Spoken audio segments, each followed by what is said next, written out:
County Wetlands Board will come to order, excuse me. We'd like to welcome all present and anyone wishing to speak to any of the applications, please indicate so you'll have that opportunity. The first one on the agenda this morning is Magnus and Emila Erkison. Someone here. Mr. Erkison told us that he could not be here this morning, and there's questions that the board would like to ask him. So I would like to hear a motion to possibly table this until the next meeting. Yeah, I'll make a motion to table it in the absence of Mr. Erickson, as the board has several questions and some of the site visit that we went on Tuesday brought up other questions, and I feel like we should table it. I'll second that. All in favor, raise your right hand. 4-0. Okay.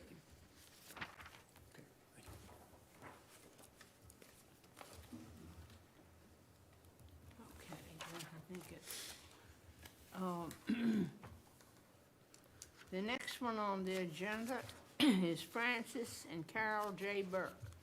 Someone here representing them?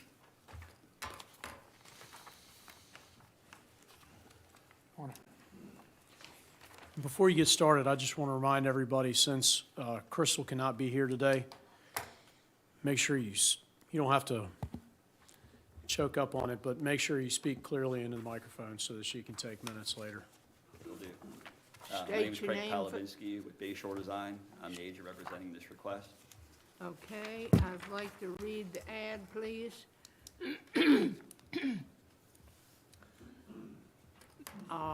Mr. Francis and Carol Burke and Kia Bayshore Design is requesting permission to construct an 80-foot armor stone breakwater, a 64-foot armor stone groin, and a 40-foot stone spur with associated nourishment and plantings, and dredge approximately 60 cubic yards of accumulated sand from an existing boat slip along the shoreline of the Chesapeake Bay, located off Virginia State Highway 695, Windmill Point Road, on Burke's Lane, tax map number 36-42D, BMRC number 22-0065.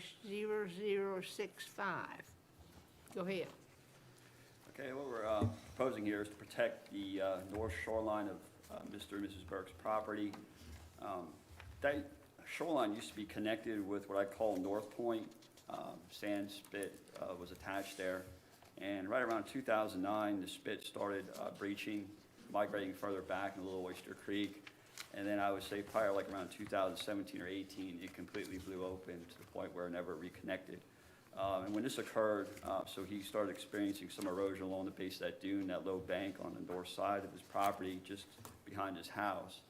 But then also what has occurred there, a lot of that sand that was connected to the beach on North Point has now migrated up under his pier. He's had to extend his pier one time, and now his boat lift has shoaled in. So there's actually two purposes to this project. The first is to stabilize that shoreline along the north end over there, and what we're proposing is an 80-foot armor stone breakwater to an elevation of plus 4-foot mean low water, which is the same elevation, the same size as what he has on the base side of his property. And then we're also proposing a 64-foot armor stone groin, continuous height with a 40-foot spur on the west end. This is going to lock in proposing beach nourishment behind the breakwater and to the east of the groin. We're going to be putting in about 110 cubic yards of high-quality beach sand, which is similar to what's there now. And that area will be planted with 1,800 square feet of beach and wetlands vegetation. So the groin is designed to help hold that beach and protect that shoreline in conjunction with the breakwater, and then the groin spur is designed to help slow the migration of sand that's continuing to accrete under his pier. Site will be accessed from the east end of his house along the bay side, using mats where needed over any dune vegetation to protect the beach substrate as they do the construction. That's pretty much all I have. I'll be happy to answer any questions.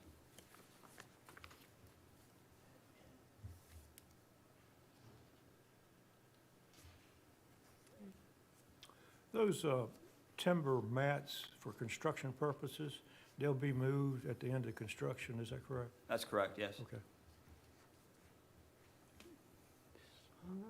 Andy, don't have any concerns? Is there anyone in the audience that would like to speak to this? If not, I'll entertain a motion. I'll move that we approve as submitted. Okay, is there a second? Second. Moved and second, all in favor? Okay, 4-0. Thank you. Okay.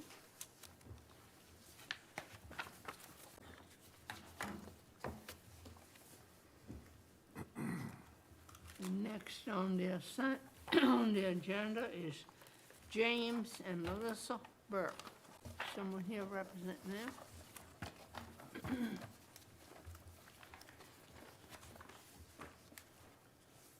Good morning, Craig Palavinsky with Bayshore Design. I'm the agent representing this request. I'm Bill Burke, the adjacent property owner. Okay, sir, if you could wait until I call you up, please.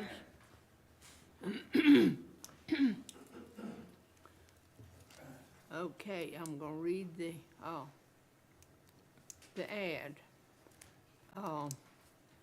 James and Melissa Burke, Care Bayshore Design, request permission to refurbish and elevate 180 linear feet of existing stone seal with almost stone with associated beach nourishment and wetland plantings along the shoreline of the Chesapeake Bay, located off Virginia State Highway 695 Windmill Point Road on Burke's Lane, tax map number 36-42J, VMRC number 22-0066.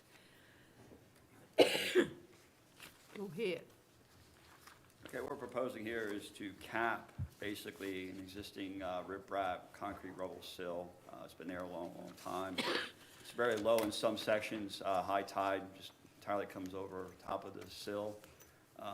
As you can see, if you've been to the site, I'm sure you have. You know, the bank is washed back pretty hard. There's a lot of fallen pines. There's ghost pines out there between the existing sill and the base of the bank.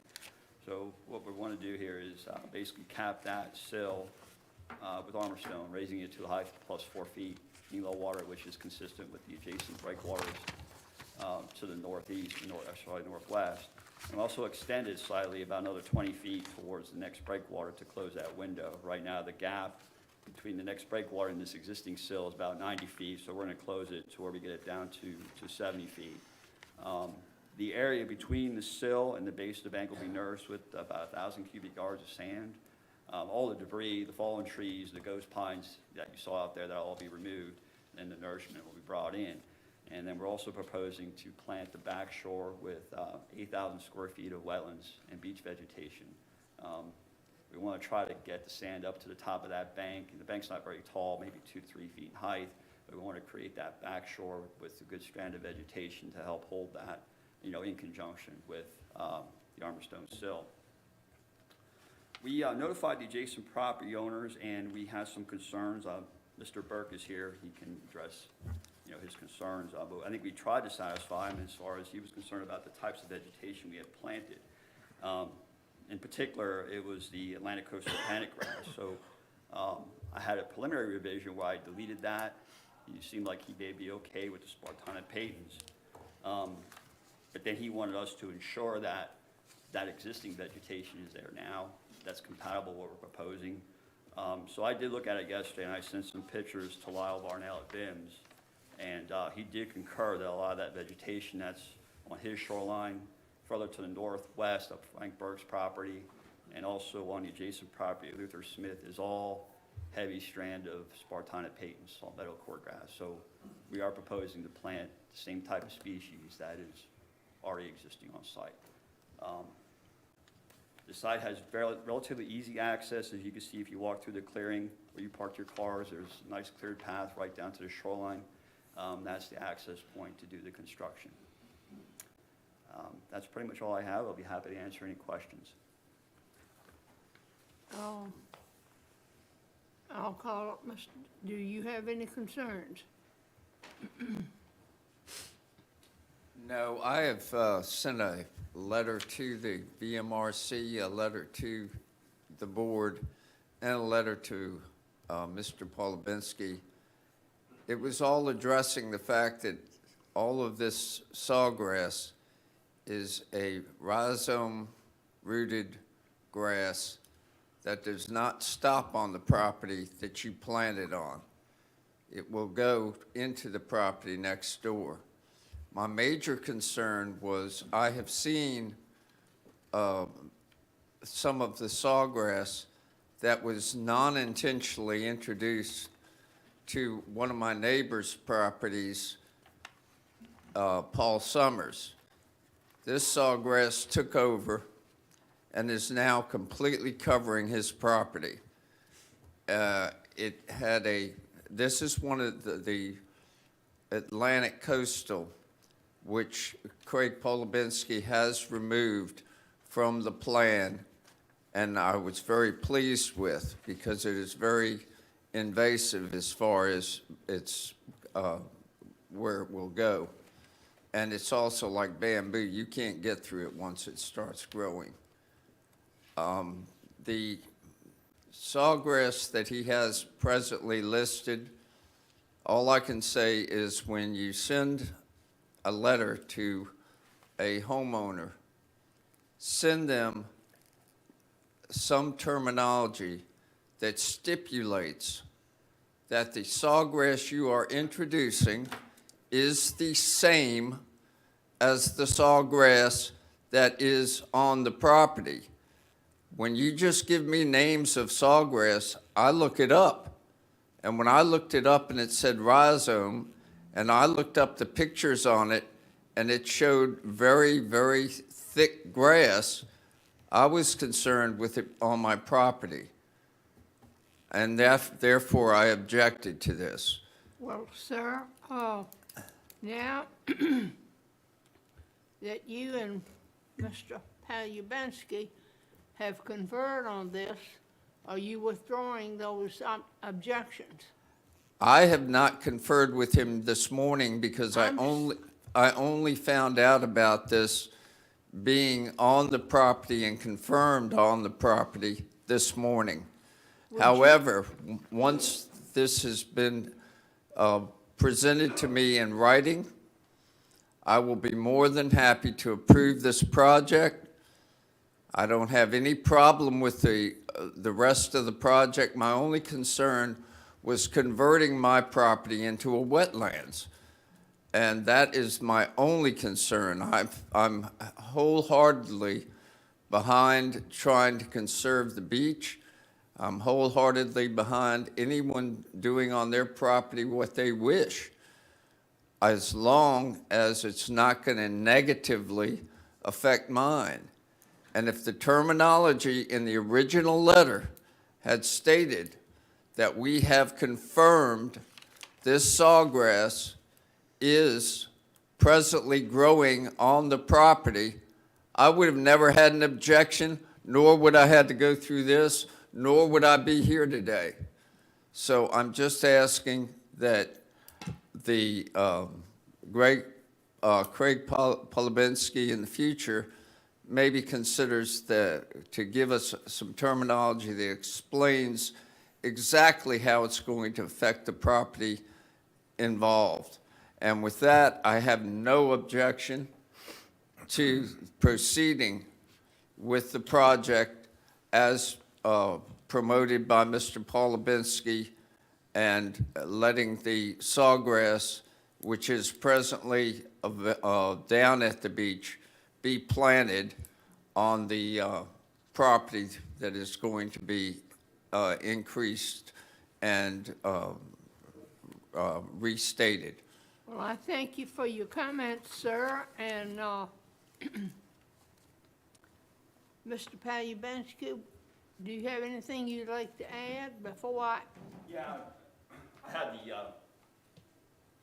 I can send him a statement that we got from Mr. Lyle Nail, the Okay. scientist at VIMS, that clarified Okay. that that is the same grass that we're If he proposing, so that tells you should he'll be do it, he's gonna satisfactory. do it, so don't even question it. Excuse me? I said to Mr. I've seen a Burke. copy of the documentation he's talking about. Sir, please speak into the microphone, and I'm I do sorry. want the record We to... have to cut it this. Hold on 1 second, just for the sake of the minutes. You are William Burke. Yes, sir. Okay, you did not state your name for the record when you began to speak. I just want that Okay. to be known. William Burke.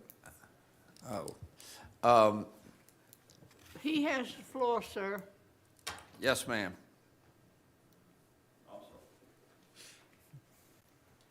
Yeah, like I had stated, I'd be happy to give him a copy of Lyle Vernell's from VIM's comments certifying that the grass that's there is Spartina patens and is the same as what we are proposing to plant. Okay. But let me ask a quick question.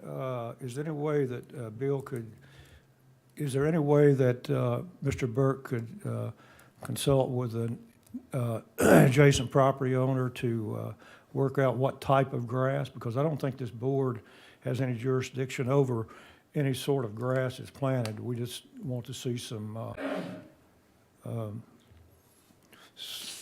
native grass. The Yeah. board can't tell you what kind of grass that you should Yeah, plant.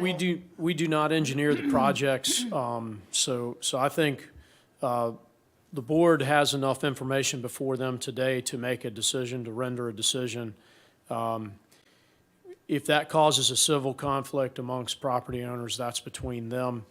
I just did a double check on Panicum amerum, which there again, I want the record to reflect the conflict is over the Panicum amerum use instead of Spartina patens.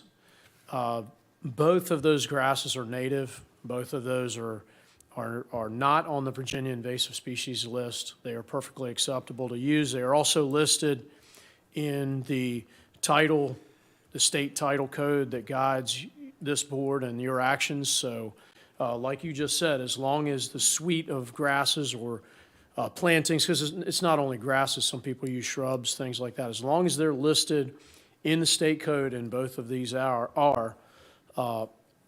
it is fine and acceptable to use. I do respect Mr. Burke's concerns, but I would get some back knowledge on that. As far as dune restoration, the Panicum amerum is a really good workhorse. It's too bad that the internet has tarnished its reputation.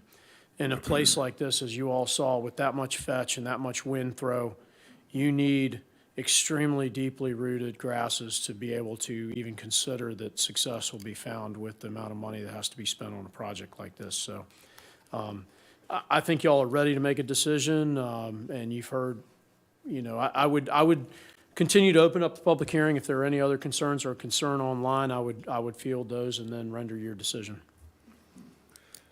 Do we have anyone, Glenn, online? Okay, thank you. Does the board have anything else to say?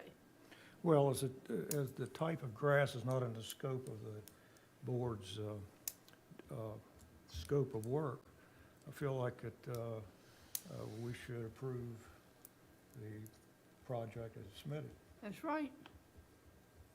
Madam And- Chairman, and if I I asked- may, I'm sorry, if I may just make a comment, the bone of contention is the use of panicum grass.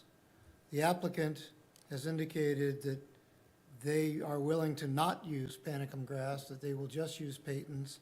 I think because the plans become a part of the permit, and this needs our permit as well for the portion channel would mean low water, but I think the board can certainly require certain types of grass or not, as long as they're within, the what's acceptable in the state, but more to the point is simply bullet number 1 on the wetland and beach vegetation planting notes.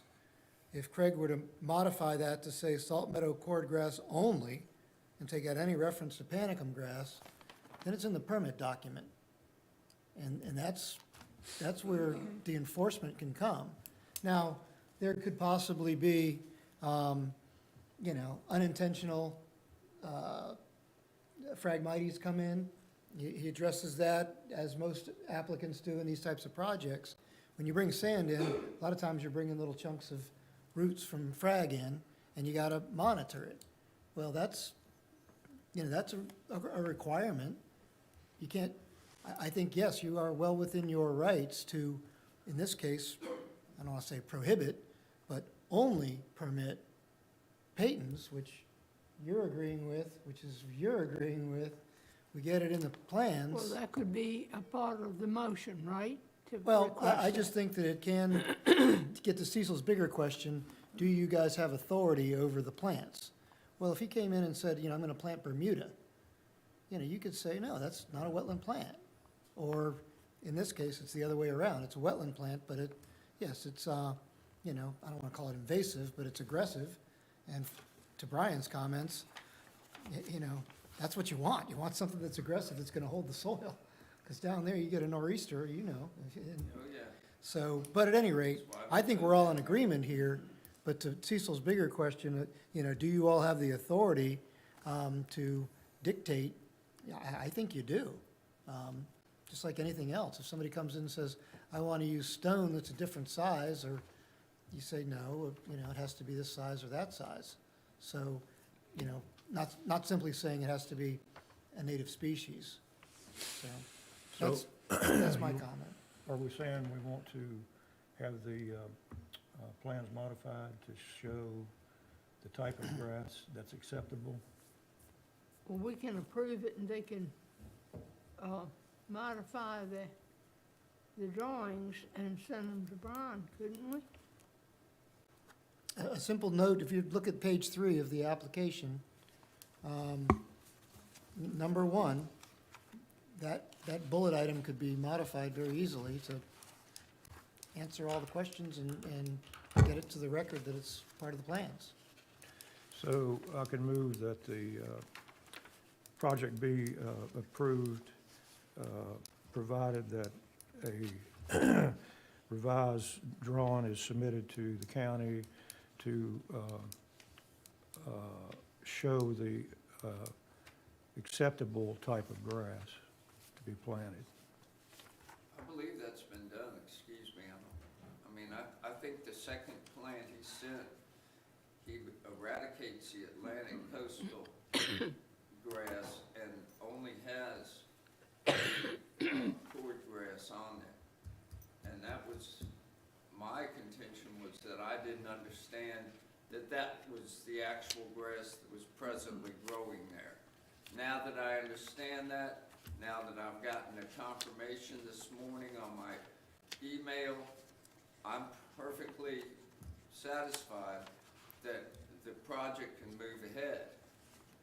So we can approve the project as submitted. Yes, Okay. I just want to add, I do have revised drawings on that. I just sent it to Mr. Burke with acknowledgement form, and I had not yet received it as of today, so that's why I have not submitted formal revisions Okay. today. So And then they once- are prepared, ready to be submitted. Yeah, once we get it, it gets logged in, it'll be available for you all to include with the permit document when the document goes out. But I think Okay. everybody's on the same page as far as Can we understanding. approve it as revised? You could make a motion to approve it subject to the revision, forthcoming revision that would include the omission of Panicum amerum with the substitution of Spartina patens or something to that effect. Yeah, you could I think that approve it would as be- forthcoming revised as stated or something like that. The plant guy. What? Go ahead, Hunter. I move that we approve the application, subject to the submission of the proposed revision, replacing the cordgrass with the panicum with Spartina patens.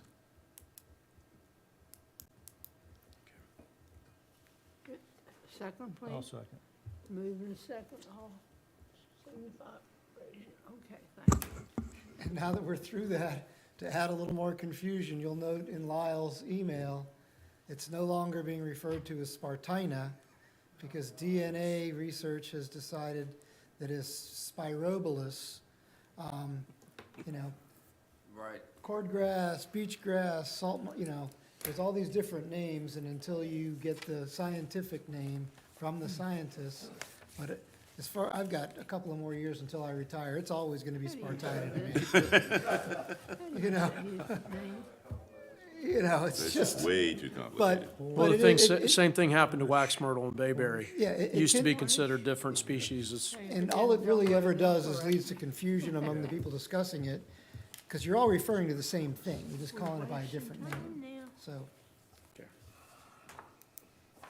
I only Okay. have one more thing I wanted to say. I had sent a letter of objection in, and I don't know if you've received it yet. And if you haven't received it, I want Well, this we got it. meeting today to supersede that and override it Okay. to note it that I have accepted this project. Okay, thank you. And that's why I'm here. Thank you, Bill. Thank you, thank you. Thank you, sir. Thank you. Okay, the next on our agenda, I guess, is Pete Honash. Am I saying it right? Honash. Someone here? I'm sure. Oh, Lordy, Lordy. Joseph Scott, P.O. Box 315, Kilmarnock, Virginia, 22482.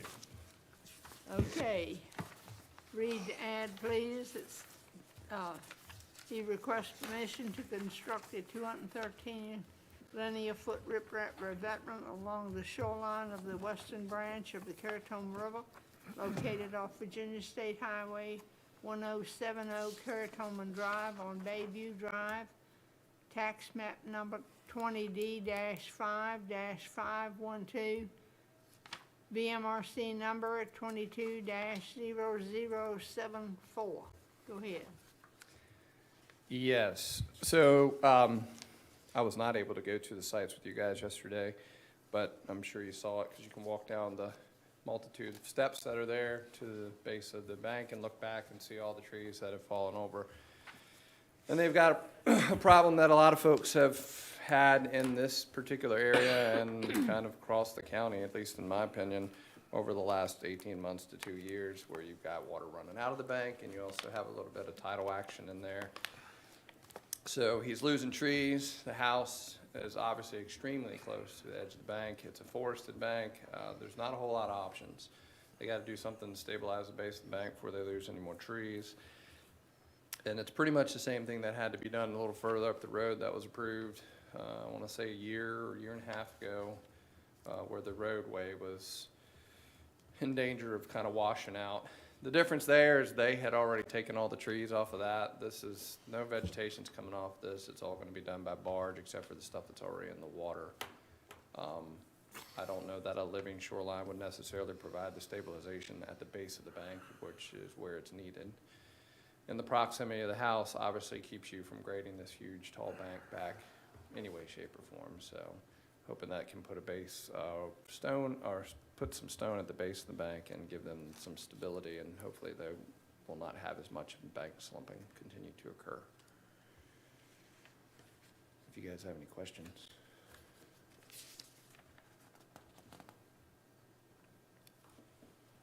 It's tall. I think it's like a 20-foot tall bank, 15 to 20, something like that. You ready for us to, Yeah, any questions or? anyone on the board have anything they'd like to say? No. Anyone in the audience? Okay. Nothing. Jay, Brian, do y'all have anything you want to add? no comments. If not, I'll entertain a motion. Yeah, I'll move to approve the project as submitted. Second, please. I'll second. All in favor? Okay, Thank you. thank you.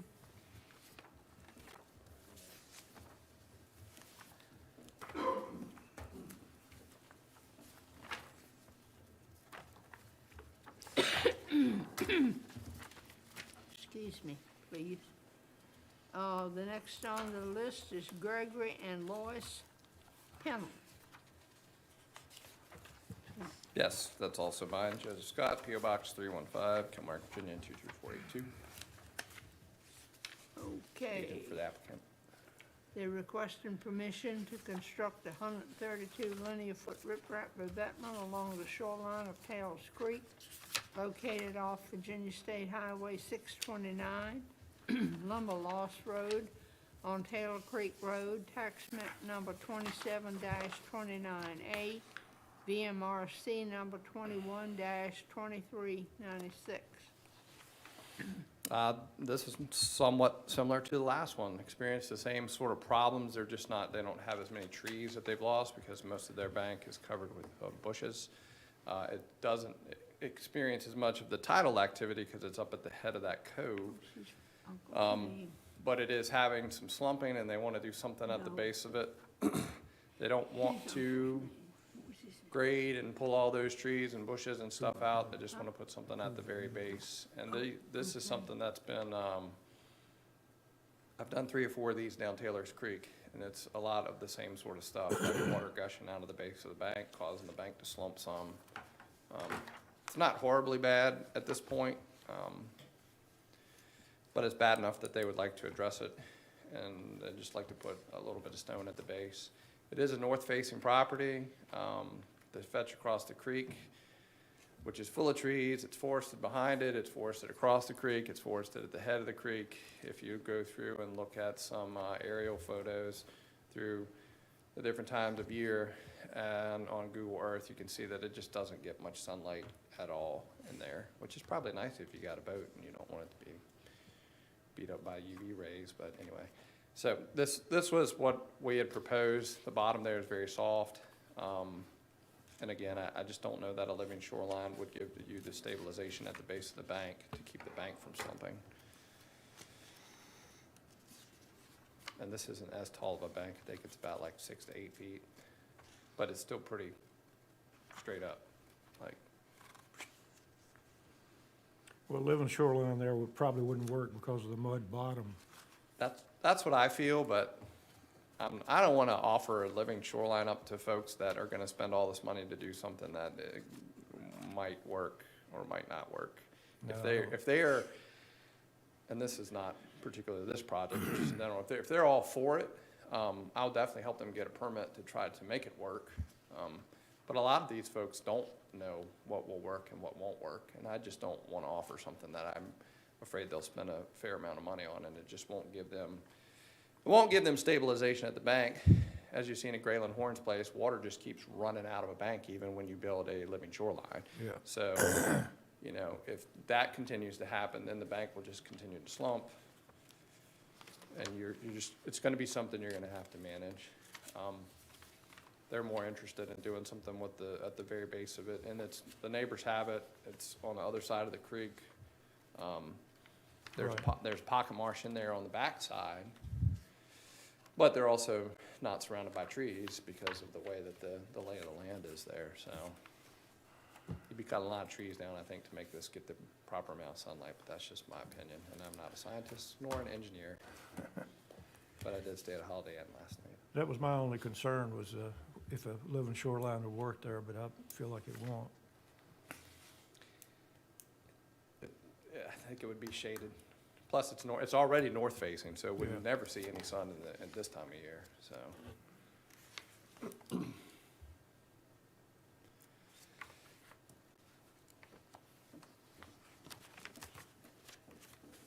Guys, have any Anyone questions? on the board have any concerns? Anyone in the audience?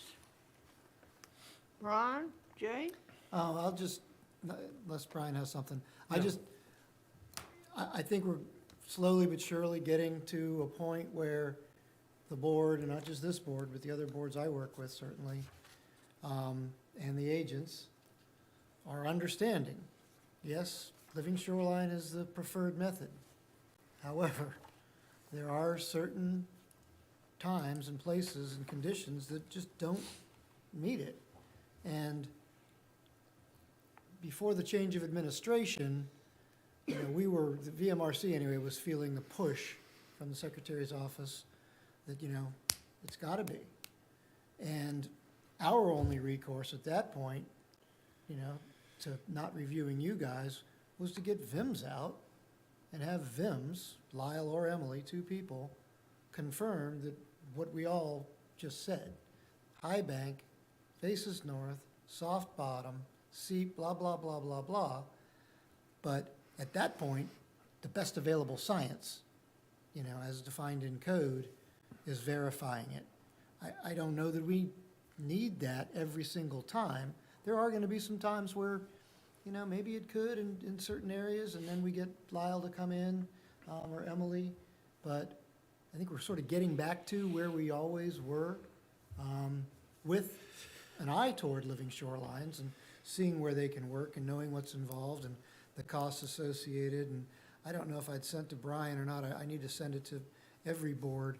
There was a report that Lyle had done up in Richmond County, where, the board members got him out there on site. And it was a 3 or 4 page, very well-written, very comprehensive. But he even talks about, increasing the cost of the project by 250% to make it a living shoreline, and removing the entire riparian buffer. And Bruce isn't here, but, and bank rating to force a living shoreline to work in that particular location. Well, you've got to balance it. And I believe your comments and, like I said, the agents that are here, the other agents I've worked with, they know that a living shoreline is the preferred way. And if your client wants a living shoreline, you're gonna try to make it happen. Certainly you guys aren't gonna talk them out of it. But I know that that's where the rubber hits the road when the homeowner calls either Earth Resources or one of the contractors or you guys. You start the discussion with, have you considered a living shoreline? Or, let's look at this, you face east, you might look at, see the grass growing down there? You might be able to get some more of that. But that's just my lengthy way of going of saying that, I think things are settling down a little bit. We've got a new administration. Don't know if Secretary Wheeler will continue to, whether he gets confirmed or not. But at least in-house, Yeah. during our discussions, we're getting a little more comfortable with it and calling things living shorelines that maybe VIMS doesn't agree with. That's fine. They don't have to agree with it. We're the regulatory board. They can give their scientific approach. We're the ones that have to make we and you are the ones that have to make the lawfully defensible decisions. That's right. You got to temper the rules with a little common sense. No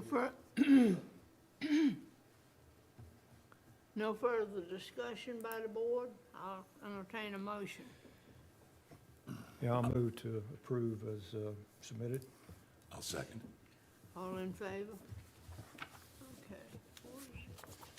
Thank you. All right.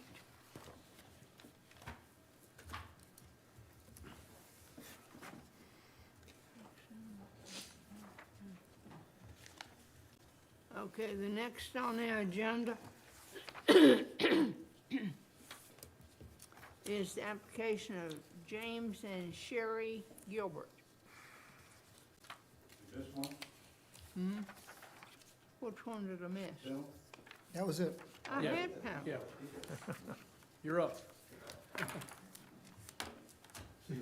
Yes, I was just gonna say, you're up and we'll give Did you I a minute. miss one or something? No, you're all right. No, you're all right. You're good. Okay. State your name for the record. Good morning. Roger McKinley, 691 Mill Point Drive, Eastville, Virginia. Okay. James and Sherry Gilbert are requesting permission to construct a 60 linear foot groin 30 feet below mean low water along the shoreline of Dimer Creek located off Virginia State Highway 647 Auckland Road on Diamond Beach Drive, tax map number 35-81A, BMRC number 19-1401. Go ahead. Yes, as we were all out on site on Tuesday and looked at this, the application also includes an addition to an existing breakwater, which is out of your jurisdiction but falls within Jay's. So basically, I guess we're talking about the proposed groin, which will be located directly adjacent to the existing pier. Back in July of last year, when we kind of revisited this site, the area to the east of the pier had eroded all the way up to the line that you see where it says edge of existing dune. That was water all up inside that hook over there. So looking at the situation, we decided, well, we can add on to the existing breakwater, and then maybe this jetty or groin here will stop that wave-generated erosion that was taking place. So then we go out on site Tuesday, and that whole area is now full of sand, the whole thing.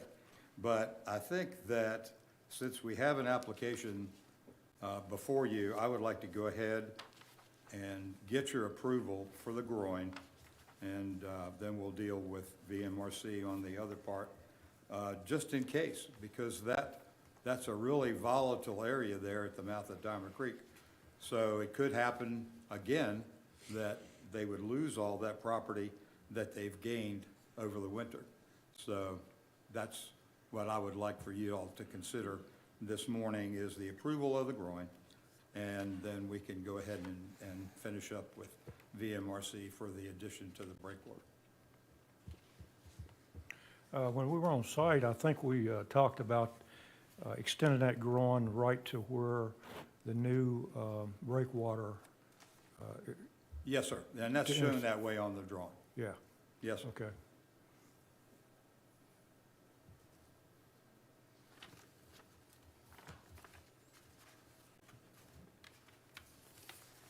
You ready for me to ask the board? Do you need to say anything else right now? Me? No. Okay. I'm sorry. Board, anyone have anything to say?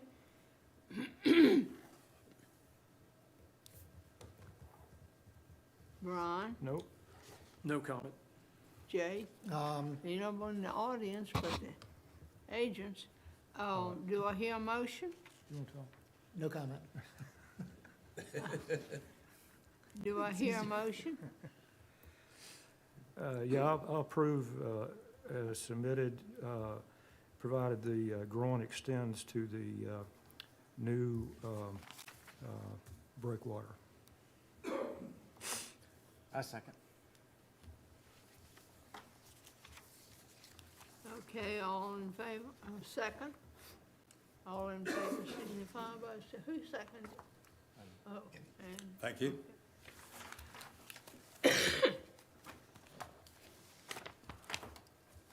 okay. Now, we get into the table items. Brian, is there anything you want to say before we go into these? Yes, you have the Denise LaHaye revision in front of you. That takes it, this was tabled previously. This takes the structure offshore. The part that is now in your jurisdiction is sand fill. And it is more than likely a no permit required. But it would be great if you guys just made a motion to that effect, just to make it official. It's also, as you see in the drawing depicted, it's behind the SAV line as well, Where's, as identified. Craig, is there anything you want to say to this? I mean, I can answer any questions. I mean, basically, we had a groin field, we revised it to a near shore breakwater. And as Brian mentioned, the armor stone breakwater is old channel or mean low water, and we're using beach nourishment that's compatible material to what's there now. So that was a change. So Brian, what is it you, Yeah, because you heard it previously, yeah, just to be proper parliamentary procedure and close a business, go ahead and close it out and either confirm or deny that it is no longer in your jurisdiction and it doesn't need a permit from you guys. ready to do that? I'm sorry? You ready to do that? Yeah.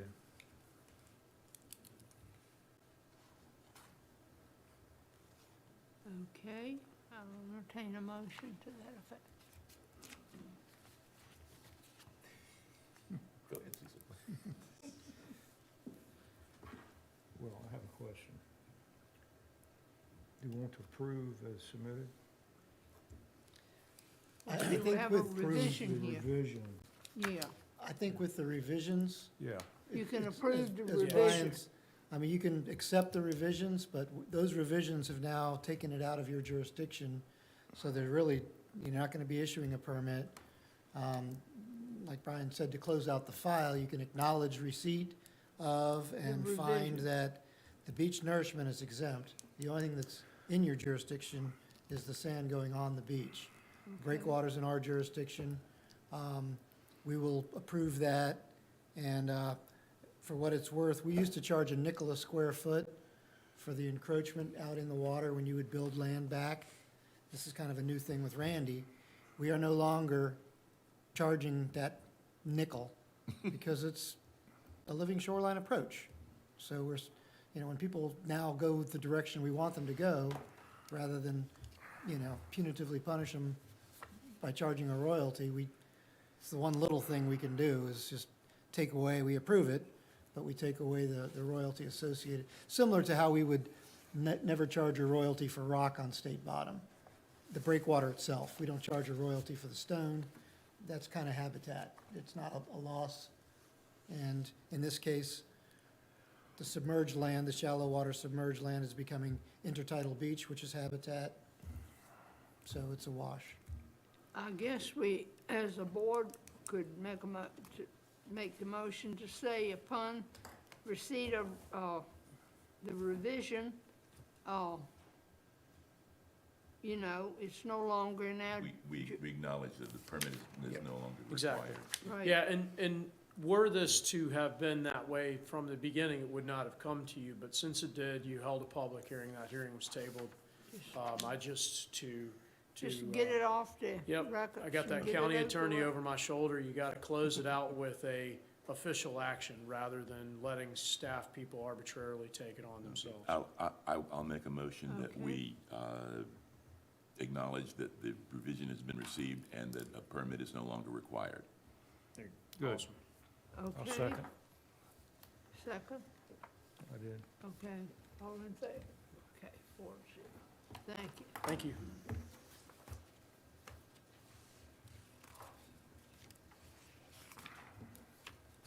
Well, see, that gets it off the table,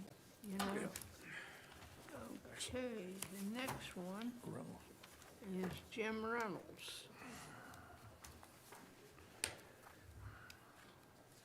Good morning, Roger McKinley, 691 Mill Point Drive in Eastville, Virginia, representing Mr. Reynolds. This was continued from the December hearing.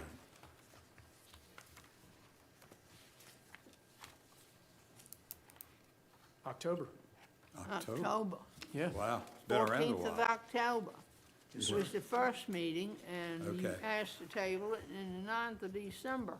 Okay. It came, so anyway, that's beside the point. Go ahead with your presentation. Yeah, there was some concern about if you'll remember the site, the area on the upstream side of the pier.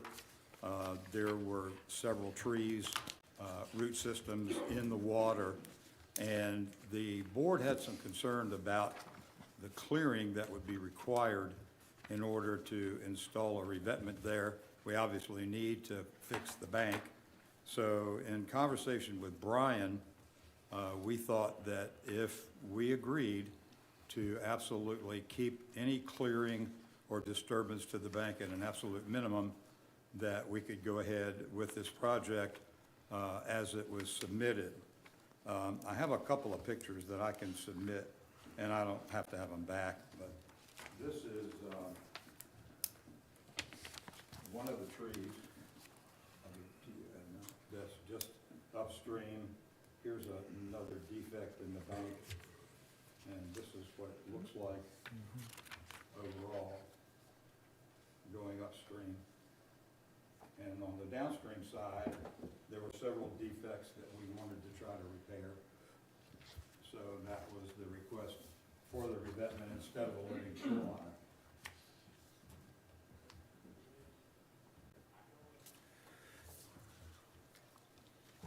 So with minimum disturbance to the upland, I think the concern was that we wanted to just clear the whole bank, take out all those trees, but that's not the case. There are a couple of trees that you can see from the photographs that are actually in the water that would have to be removed to do the installation, but everything else on top of the bank would stay the same.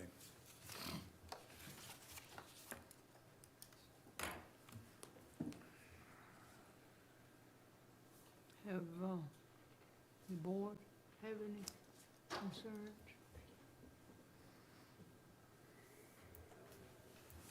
Board members, any concerns? Would, I was getting to Brian and Jay, do you have any? I was just looking back through the application, and as proposed, it's above the elevation of mean high water. And it's been a while since I've been down there, and that looks like more a high tide situation, but if this is a non-vegetated shoreline, then the Wetlands Board jurisdiction stops at the high tide line, and similar to the last project,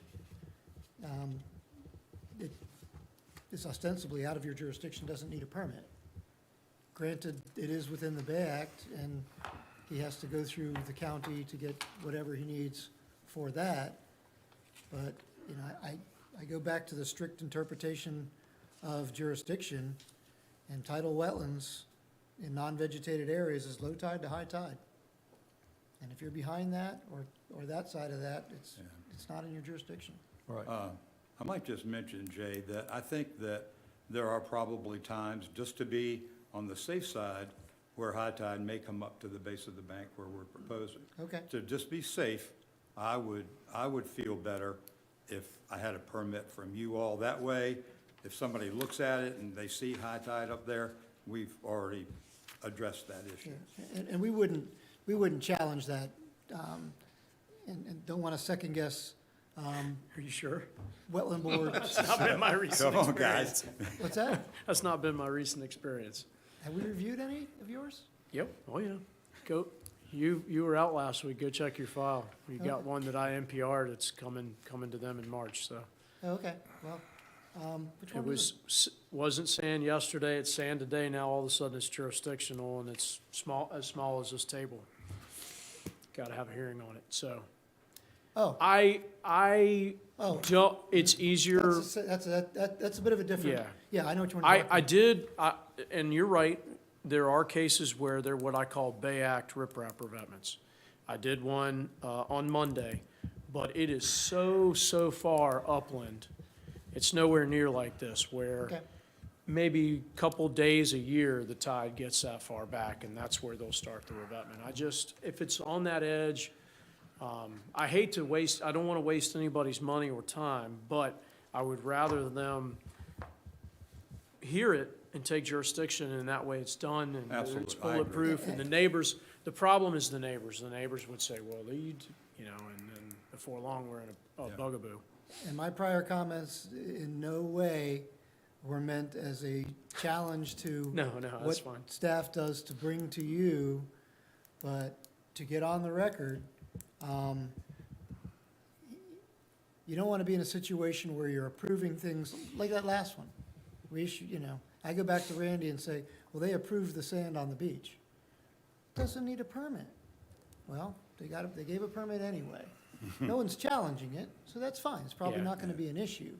But I just wanted to clarify, based on the drawings, above mean high, the plan view, above mean high, your, the appendix, 0 feet channelward of mean high, and I appreciate your honesty. Yeah. And again, back in July, when this was submitted, you probably did your site work in May or whenever, like Craig Mentz. Yeah. That project's been sitting around a long time. That little slug of sand might not have been there when you first looked at it, I don't Yep. know. But things change, it's just, based on what we see now, you render a decision, so, I would just I feel hope I better didn't- if I had their blessing for this in case And that's somebody fine. looks at it you're down not, the road. that's fine. Yeah, the prerogative of the chief of habitat management, and I'm not gonna argue with that, that's their prerogative, is to be able to, even things that I declare to be no permit required that don't even come to you, they can reverse that, and that's fine. That's how the state code works, and that's how the Dillon rule works, and I'll be the first person to say that I think that that's well and good.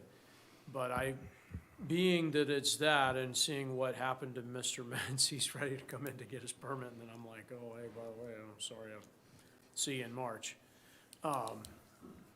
I don't want to make that mistake ever again, so it's easier to go, if I were to know NPR and somebody did it, and then it could inadvertently become a violation later, Well, which would be on me. and that Mentz application was like a lot of applications that come in from that contractor. I don't know if it was complete or not, but it was not accurate. Yeah. And sometimes that's not a fault of the agent, things changed. Your previous project, there wasn't sand here, there is, now there isn't, now there is. Well, Yeah. today, when we're holding a hearing, we're granting it, and, by the time you get a contractor on site, it might not need the board's permit, but you got it. You got it, that's right. Thank you. Thank you. You finished? Yes, ma'am. Okay, anyone on the board want to speak to this? Brian, No comment. Jay, anything else? I think I've said enough. Okay, motion, please. I move we approve as submitted. I second it. All in favor? Okay, 4 Thank you. 4-0. Okay. Okay.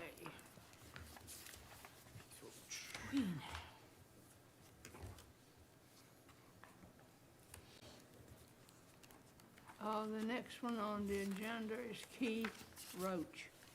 Someone here to represent him. Yes. Roger McKinley, 691 Mill Point Drive, Heathville, Virginia.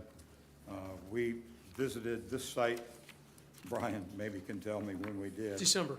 In December. Yes, sir. And we asked that we table this. What we have here is a vacant lot. The lot's been cleared. The bank has been cleared, but it's still in its eroding state. So the proposal for this is to regrade the bank and install a riprap revetment at the base of the bank. This also is right above mean high tide, but once the bank is stabilized, we feel like we need something there to protect the base of the bank from abnormal high tides. We considered the living shoreline. There's already a stand of marsh grass out in front. So what we proposed was to come in behind all the grass at the base of the new bank and install a riprap revetment there. I would also like your blessing on this project, just because of the variables with high tide and everything there. It would, it certainly makes sense, since we're grading the bank, to protect the base of the bank with a riprap revetment there, so that we don't have any more erosion into the creek. There's a federal channel right adjacent to this project that could be affected from the erosion from this project. So we'd like to stop it, regrade the bank, deal with the county land use with a land disturbance permit, whatever is required.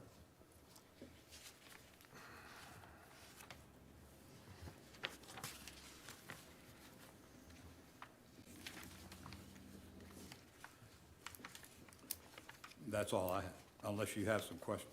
No. Anyone on the board want to speak to this? No, I don't have a problem. Randy? No, I'm fine.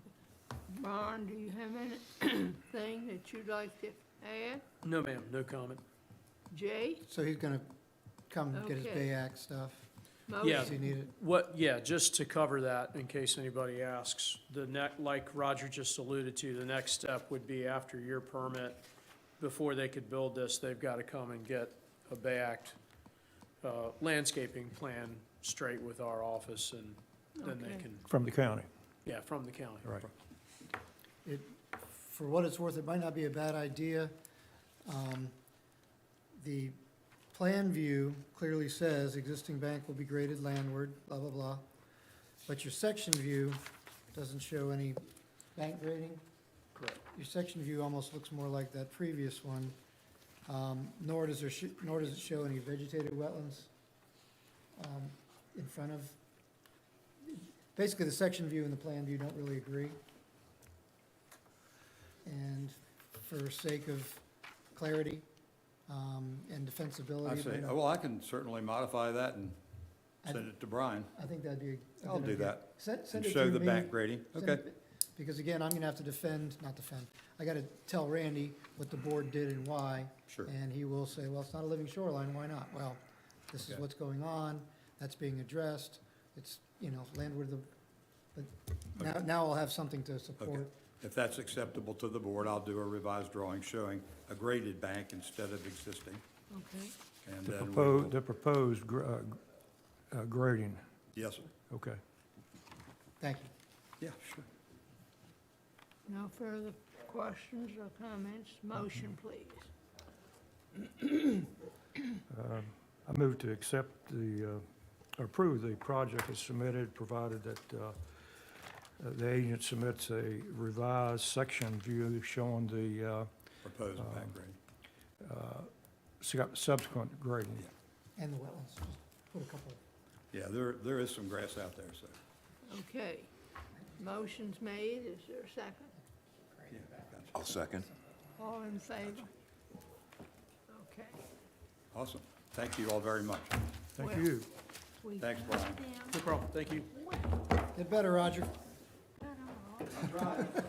Did not. every day. It's not as easy as it used to be. All